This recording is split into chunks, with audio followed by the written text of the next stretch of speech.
प्रश्न पहिला, 0 अंशाचे अक्षवृत्त म्हणजे डॅडॅश होय. तर उत्तर आहे मूळ रेखावृत्त. जे 0 अंशाचे अक्षवृत्त असते त्याला मूळ रेखावृत्त असे म्हणतात. प्रश्न दुसरा, पृथ्वीचा विषुववृत्तीय व्यास डॅडॅश किमी आहे. तर उत्तर आहे 12,756 किमी. प्रश्न तिसरा, पृथ्वीचा ध्रुवीय व्यास डॅडॅश किमी आहे. उत्तर आहे पृथ्वीचा ध्रुवीय व्यास 12,714 किमी आहे.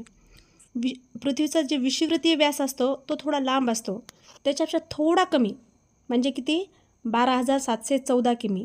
थोडं लक्षात ठेवायचं, थोडासाच फरक आहे, हे लक्षात ठेवलं की त्याचं उत्तर येऊन जाईल. प्रश्न तिसरा, पृथ्वीचा ध्रुवीय व्यास डॅडॅश किमी आहे. उत्तर आहे 12,000